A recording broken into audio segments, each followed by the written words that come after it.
आप देख रहे हैं लाइव इंडिया हर पल। नमस्कार, लाइव इंडिया में आपका स्वागत है। मैं सम्राट। उत्तर प्रदेश के गाजियाबाद में यशोदा मेडिसिटी में एआई पावर्ड ईआईसीयू के उद्घाटन समारोह में केंद्रीय स्वास्थ्य मंत्री जेपी नड्डा ने कहा कि प्रधानमंत्री नरेंद्र मोदी के नेतृत्व में एआई और डिजिटल को बनाने के लिए हमें हेल्थ केयर सर्विस को भी डिजिटल रूप देना होगा। हमारी सरकार तकनीक से परिवर्तन की ओर तेजी से आगे बढ़ रही है।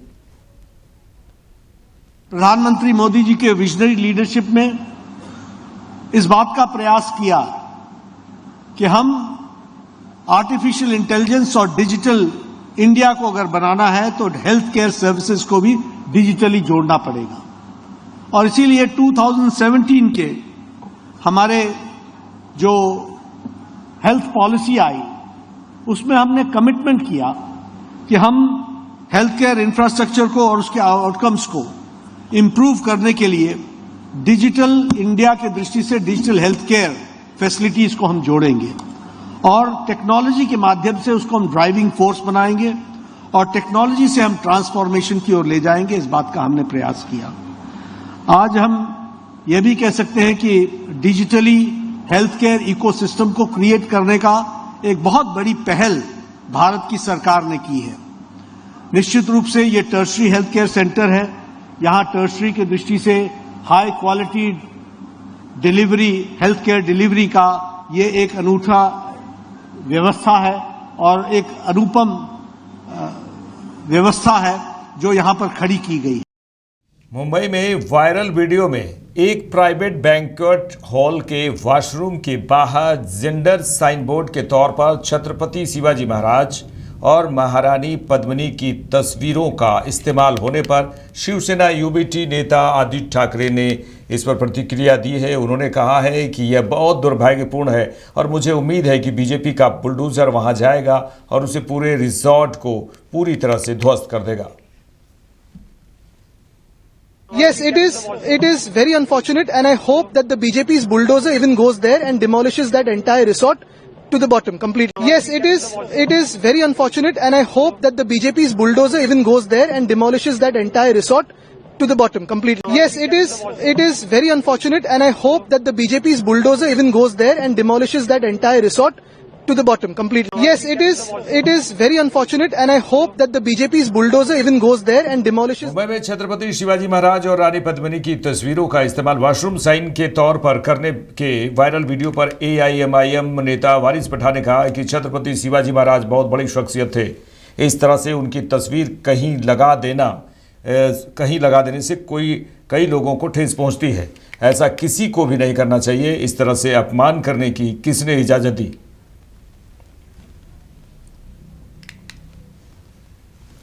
कि छत्रपति शिवाजी महाराज एक बहुत बड़ी शख्सियत थे। पूरा देश दुनिया उनका आदर, उनका सम्मान करता है और इस तरह का उनका फोटो किसी ऐसी जगह पे लगा देना तो उससे काफी लोगों के दिलों को ठेस पहुंचती है, आहट पहुंचती है। ऐसा मेरे मानना है कि ऐसा नहीं करना चाहिए किसी को भी। आपको उनकी जगह कुछ और ही लिख दिए होते, अगर वहां पे मैन है मैन लिख दो, वुमन है वुमन लिख दो, मगर आपको इस तरह से फोटो लगा के इतनी बड़ी हस्ती का अपमान करने का किसने इजाजत दिया है? सम्मान करना चाहिए। आप इस देश के अंदर प्यार मोहब्बत की बात करिए। इस तरह की हरकतें करके क्यों नफरत फैलाना चाहते हो आप और क्यों इतने बड़ी शख्सियत का अपमान करना चाहते हैं आप? चलिए आगे बढ़ेंगे। जेडीयू नेता राजू रंजन प्रसाद ने युवा कांग्रेस के राष्ट्रीय अध्यक्ष उदय भानु शिव को यूथ कांग्रेस के विरोध प्रदर्शन के चलते गिरफ्तार किए जाने पर कहा है कि कांग्रेस के कार्यकर्ताओं के द्वारा जो घटनाएं घटी है आज पूरे देश में इसकी निंदा हो रही है। अखिलेश यादव ने भी उनके इस प्रदर्शन को सही नहीं ठहराया। यह सही दिशा में की गई कार्रवाई गिरफ्तारी है, इसका सभी को समर्थन करना चाहिए। जो कांग्रेस के कार्यकर्ताओं के द्वारा घटनाएं घटी हैं आज पूरे देश में इसकी निंदा हो रही है। समाजवादी पार्टी इंडिया ब्लॉक में कांग्रेस के साथ है, लेकिन अखिलेश यादव ने भी उनके इस प्रदर्शन को सही नहीं ठहराया। अब देखिए, जब एक अवसर है, पूरी दुनिया अमेरिका और चीन के वर्चस्व के बाद एक उभरती हुई शक्ति के तौर पर भारत को देख रही है। ग्लोबल साउथ के जरिए जो दुनिया के विकासशील और पिछड़े मुल्क हैं, गरीब मुल्क हैं, उन मुल्कों को भारत एक बार नेतृत्व प्रदान कर सकता है। और टेक्नोलॉजी, स्टार्टअप, इनोवेशंस, ये कुछ ऐसे क्षेत्र हैं जहां एआई के जरिए एक बड़ी क्रांति संभव है। जब ऐसा विलक्षण अवसर हो और वहां इस तरह की हरकत, ये संकीर्ण राजनीतिक हितों के लिए आप देश का नाम तो मिट्टी में नहीं मिला सकते हैं। इसलिए सही दिशा में की गई कार्रवाई है और इसका सबको समर्थन करना चाहिए। सर, कहा जा रहा है मल्लिकार्जुन खड़गे ने भी इस पर टिप्पणी की है, राहुल गांधी ने तो उन्हें कहा है कि बब्बर शेर हैं वो जो गिरफ्तार हो रहे हैं। इसके साथ साथ उनके पिता का कहना है, उदय भानु चिप के पिता का, कि ये डेमोक्रेसी का मर्डर है। कैसे देखते हैं? ये अभिव्यक्ति की स्वतंत्रता की जो लक्ष्मण रेखा है, उसको जब भी आप पार करेंगे तो ऐसे हालात से रूबरू होने के लिए आपको तैयार होना चाहिए। देखिए, सबसे बड़ी बात क्या है, जब दुनिया के सामने भारत का मस्तक ऊंचा हो रहा हो और आप ऐसे समय में कहीं न कहीं आपकी जो कोशिशें थी उसको सही दिशा में किसी ने नहीं लिया है। कांग्रेस के अंदर भी दबी जुबान से ऐसी घटनाओं को लेकर के राहुल जी के नेतृत्व पर सवाल खड़े होते रहे हैं। और अगर आप देखें तो राहुल जी के जबरन थोपे गए फैसलों की वजह से ही जिस पार्टी ने देश को आजादी दिलाई, आज वो सिमटकर कुछ राज्यों तक रह गई है। और ये हालात अगर बने रहे तो राहुल जी कांग्रेस का बेड़ा गर्क करा करके ही। सहरसा में नामी company Prince pipes and fittings limited के नाम पर चल रही फर्जी फैक्ट्री का बड़ा खुलासा हुआ है। कंपनी की शिकायत पर जिला प्रशासन और पुलिस की संयुक्त टीम ने पॉलिटेक्निक ढाला के समीप इंडस्ट्रियल एरिया स्थित कोसी इंटरप्राइजेस फैक्ट्री में छापेमारी की। छापेमारी के दौरान फैक्ट्री से भारी मात्रा में नकली प्रिंस पाइप्स ब्रांड के पाइप बरामद किए गए, जिन पर कंपनी का ट्रेडमार्क लगाकर बाजार में सप्लाई की तैयारी थी। तस्वीरें देखिए आप। प्रशासन ने मौके से बड़ी खेप जब्त कर ली है। कंपनी के जांच अधिकारियों का कहना है कि कंपनी के नाम पर दूसरी फैक्ट्री द्वारा पाइप बनाना ट्रेडमार्क का उल्लंघन है और ग्राहकों को भ्रमित कर नकली सामान बेचा जा रहा था। वहीं फैक्ट्री संचालक ने आरोपों से इनकार किया है। फिलहाल पुलिस पूरे मामले की गहन जांच में जुट गई है और फैक्ट्री संचालकों के खिलाफ कानूनी कार्रवाई की जा रही है। साथ ही यह भी पता लगाया जा रहा है कि नकली पाइप का यह कारोबार कब से और कहां-कहां तक फैला हुआ था। कौशिक विश्वास में सीनियर इन्वेस्टिगेशन ऑफिसर और ब्रांड प्रोटेक्शन का हूँ और authorise by Prince Pipe limited जो कंपनी है मुंबई में बैठते हैं। बात यही है सर, यहाँ पे इंडस्ट्रियल एरिया B5 में यहाँ कोशी इंटरप्राइज है जहाँ पे प्रिंस के नाम से नकली पाइप बना के सेल कर रहा था। हमको शिकायत मिला, फिर हम आके चेक किए तो बहुत सारे नकली पाइप मिले, काउंटरफिट बहुत आइटम है। साथ में उसमें जो प्रिंटर है जिसमें प्रिंट करता है वो भी मिला है सर। उसको कानूनी कार्रवाई हो रहा है। मजिस्ट्रेट साहब है, लोकल थाना का आयो मैडम आया है, सब मिला के हम कार्रवाई कर रहा है। तो पाइप आपके फर्जी बना रहा था। यस, प्रिंस का नाम यूज़ कर रहे थे लोग, नकली पाइप बना रहे हैं। हाँ, क्योंकि प्रिंस का पाइप कोई नहीं बना पाएगा अभी। जो प्रिंस का जिसके पास सर्टिफिकेट है वही बना सकते हैं। उनके पास कोई ऑथराइज लेटर वगैरह कुछ नहीं है और एक ट्रेडमार्क एप्लीकेशन भी नहीं है। क्या नाम है आपका? मेरा नाम है कौशिक विश्वास। 2026 की स्टेट ऑफ द यूनियन में बोलते हुए यूनाइटेड स्टेट्स के प्रेसिडेंट डोनाल्ड ट्रंप ने कहा है कि हम और बेहतर करते रहेंगे। यह अमेरिका का गोल्डन एज है। जब मैंने 12 महीने पहले इस चैम्बर की बात की थी तो मुझे एक ऐसा देश विरासत में मिला था जो संकट में था, जिसकी इकोनॉमी रुकी हुई थी, महंगाई रिकॉर्ड लेवल पर थी, बॉर्डर पूरी तरह से खुला था, मिलिट्री और पुलिस में भर्ती बहुत खराब थी, देश में क्राइम बहुत ज़्यादा था और पूरी दुनिया में जंग और अफरा तफरी मची हुई थी। लेकिन आज सिर्फ 1 साल बाद मैं पूरे सम्मान और गर्व के साथ कह सकता हूँ, उन्होंने कहा। और ये भी कहा कि हमने ऐसा बदलाव किया है जैसा पहले कभी किसी ने नहीं देखा और यह सदियों का बदलाव है। यह सच में सदियों का बदलाव है। Will mark 2.5 centuries of liberty and triumph, progress and freedom in the most incredible and exceptional nation ever to exist on the face of the earth. And you've seen nothing yet. We're going to do better and better and better. This is the golden age of America.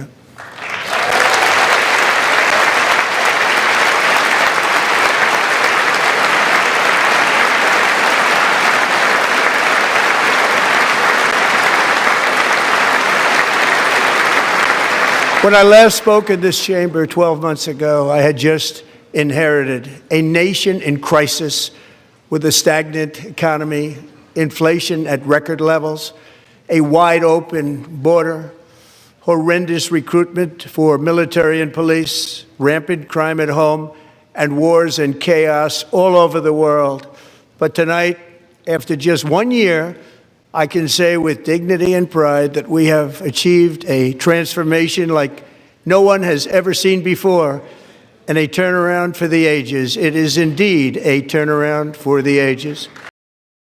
Japan के Tokyo में उत्तर प्रदेश के मुख्यमंत्री योगी आदित्यनाथ ने Tokyo में Konoike transport company limited के senior managing executive officer, executive general manager, sales management division, domestic business के in charge Shigeki Tanabe और उनकी टीम के साथ मीटिंग की।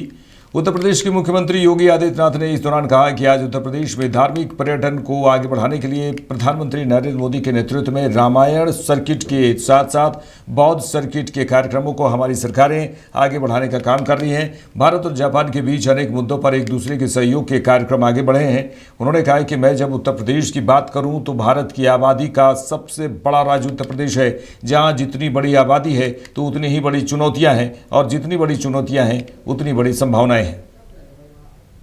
टोक्यो में आप सबके साथ संवाद कर रहा हूं और मुझे प्रसन्नता है कि आप सब ने हमारे भारत की माननीय राजदूत और अन्य इंडस्ट्री लीडर्स के साथ इस कार्यक्रम में उनके आमंत्रण पर उपस्थित हुए हैं। मैं आप सबका इस अवसर पर उत्तर प्रदेश सरकार की ओर से हृदय से स्वागत करता हूं, अभिनंदन करता हूं।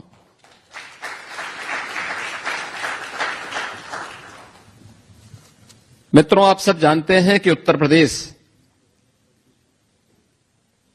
सूर्यवंश के राजा भगवान श्री राम की पावन जन्मस्थली है और इसी परंपरा को आगे बढ़ाने वाले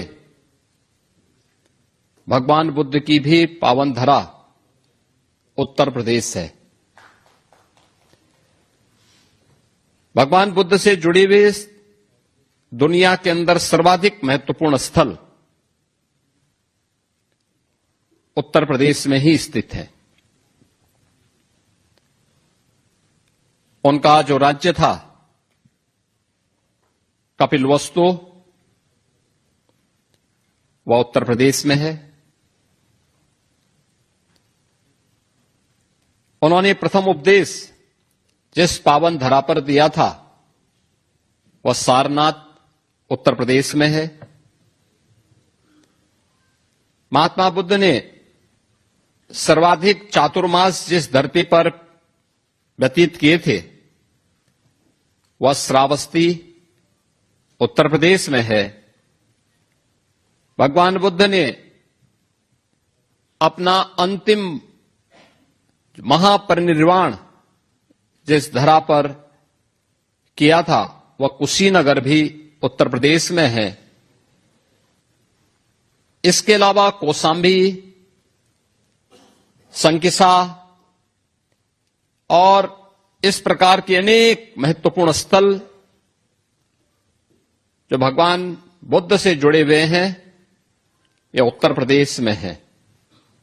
और आज उत्तर प्रदेश के अंदर स्पिरिचुअल टूरिज्म को आगे बढ़ाने के लिए प्रधानमंत्री मोदी जी के नेतृत्व में रामायण सर्किट के साथ साथ बौद्ध सर्किट के कार्यक्रम को सफलतापूर्वक हमारी सरकारें उत्तर प्रदेश के अंदर प्रभावी ढंग से आगे बढ़ाने का कार्य कर रही है। जब भगवान राम की बात होगी, भगवान बुद्ध की बात होगी, तो स्वाभाविक रूप से इन दोनों का संबंध सूर्य वंश की उस महान परंपरा से है जिस सूर्य की प्रथम किरण का उदय होने का इंतजार हमेशा जापान वासियों को होता है। और मैं इस अवसर पर सूर्य वंश से जुड़े हुए इन दोनों महान विभूति की इस पावन धरा की ओर से आप सभी का मैं हृदय से अभिनंदन करता हूं, स्वागत करता हूं।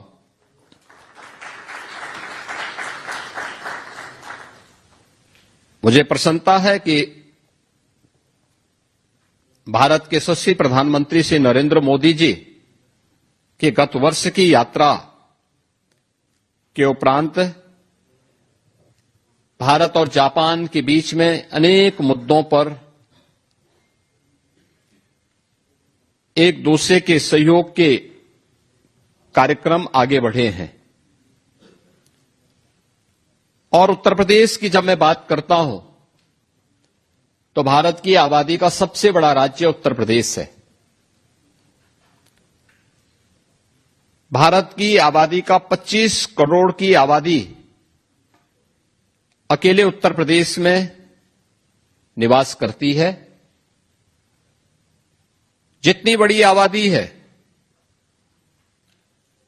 उतनी ही बड़ी चुनौतियां भी हैं, और जितनी बड़ी चुनौतियां हैं उतनी बड़ी संभावनाएं भी उत्तर प्रदेश के अंदर हम सबको देखने को मिलती है। और उन संभावनाओं को जमीनी धरातल पर उतारने का पिछले 9 वर्ष के अंदर हमें सौभाग्य प्राप्त हुआ है। आज उसका परिणाम हम सबके सामने है। चलिए आगे बढ़ेंगे। मुख्यमंत्री ममता बनर्जी के बयान पर बीजेपी नेता लॉकेट चटर्जी ने कहा है कि केरल से केरलम नाम उन्होंने इसे प्रस्तावित किया था और वो पास हो गया। पश्चिम बंगाल बंगाली नाम है और इसके पीछे बहुत बड़ा इतिहास है। ममता बनर्जी चाहती है कि पश्चिम बंगाल का इतिहास किसी को बताना नहीं चाहिए। बंगाल और बांग्लादेश को एक साथ कर दो। जब तक बीजेपी देश में है तब तक पश्चिम बंगाल ही रहेगा। पश्चिम बंगाल और केरल एक ना है, एक नहीं है। केरल से केरलम हुआ है, उसका मलयालम, उसका लैंग्वेज को, अपना लैंग्वेज को उन्होंने प्रस्तावित किया था, वो उसको पास हो गया, वो केरल से केरलम हो गया। लेकिन पश्चिम बंगाल तो बांग्ला ही है, और पश्चिम बंगाल के पीछे एक बहुत बड़ा इतिहास है। डॉक्टर श्यामा प्रसाद मुखर्जी मतलब बहुत सारा खून के बाद, मतलब लाशों के ऊपर से पश्चिम बंगाल प्रतिष्ठित हुआ था। और ममता बनर्जी चाहते हैं कि पश्चिम बंगाल का इतिहास किसी को बताना नहीं चाहिए। चाहते हैं कि बांग्ला और बांग्लादेश को एक साथ कर दो, ये चाहते हैं ममता बनर्जी। लेकिन जब तक भारतीय जनता पार्टी है देश में, भारतीय जनता पार्टी है पश्चिम बंगाल में, तब तक ये पश्चिम बंगाली रहेगा। हम लोग बांग्ला और बांग्लादेश को एक साथ नहीं कर सकते हैं। खैर वो लोग सीएम कह रही हैं कि जब भी यहाँ के कोई भी परीक्षा देने जाते हैं किसी भी स्टेट पे, तो उनको सबसे लास्ट में रखा जाता है, क्योंकि पश्चिम बंगाल जो नाम है वो सबसे लास्ट में आता है, इसलिए वो बांग्ला करना चाहते हैं। ये उन्नयन के पीछे उनका जो बोल रही है कि उन्नयन को लेकर नजरअंदाज किया जा रहा है पश्चिम बंगाल। देखिए पश्चिम बंगाल में क्या उन्नयन हुआ है पूरा देश देख रहा है। यहाँ से बहुत सारा बंगाली लोग, बहुत सारा श्रमिक लेबर लोग बाहर में जा चुके हैं पश्चिम बंगाल को छोड़ के। अगर डेवलपमेंट होता तो पश्चिम बंगाल में सब लोग वापस आते थे। और दूसरा है कि कौन आगे है कौन पीछे है, ये देख के ये पश्चिम बंगाल का इतिहास भूल जाना ये ठीक नहीं है। हमारा हिस्ट्री हमको जानना चाहिए और फ्यूचर को भी जानना चाहिए। और पश्चिम बांग्ला बंगाली भाषा ही है, इसमें कोई ब्रिटिश का ये पश्चिम बांग्ला भाषा नहीं है। तो हम लोग चाहते हैं कि पश्चिम बांग्ला का हिस्ट्री जो है। 25,000 रुपए के इनामी कुख्यात अपराधी राहुल सिंह को महिसी थाना क्षेत्र के महपुरा गांव से गिरफ्तार कर लिया। लंबे समय से फरार चल रहे आरोपी पर जान लेने का प्रयास, लूट, आर्म्स एक्ट सहित 1 दर्जन से अधिक संगीन मामले दर्ज हैं। पुलिस अधीक्षक के निर्देश पर सदर एसडीपीओ, साइबर डीएसपी और महिसी थाना पुलिस की संयुक्त टीम ने मानवीय और तकनीकी सूचना के आधार पर घेराबंदी कर उसे पकड़ा। आरोपी का लंबा आपराधिक इतिहास रहा है। पुलिस ने उसे न्यायिक हिरासत में लेकर जेल भेज दिया है। जो है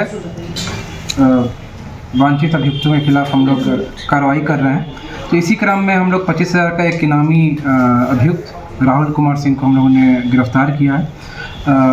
ये महिषी कांड संख्या 331-25 में एवं वांछित थे। ये 27/67 का ही केस था।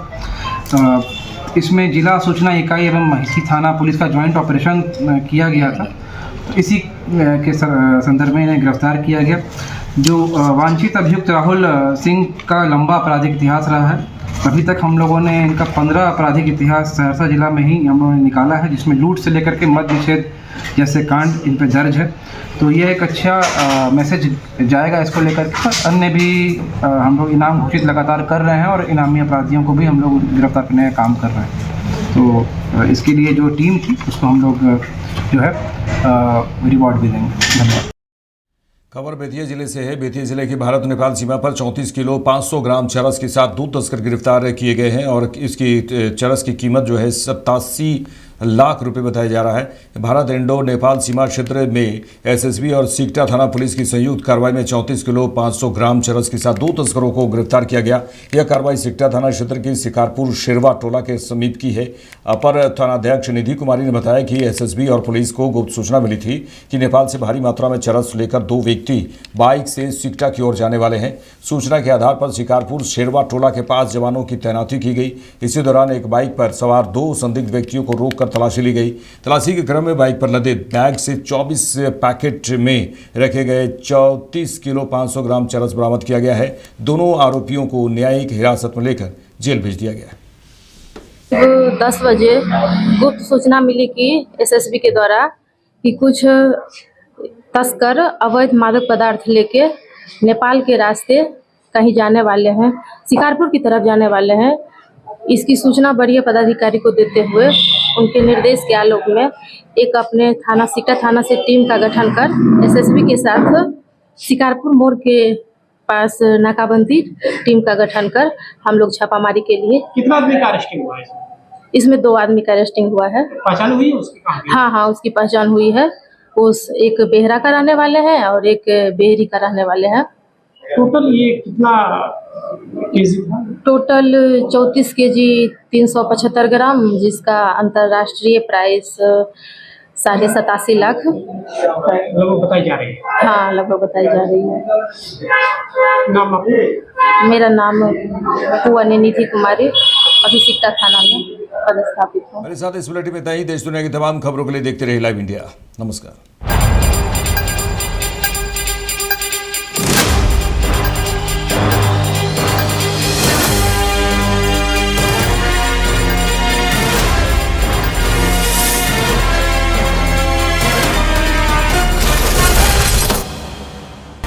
आप देख रहे हैं लाइव इंडिया हर पल।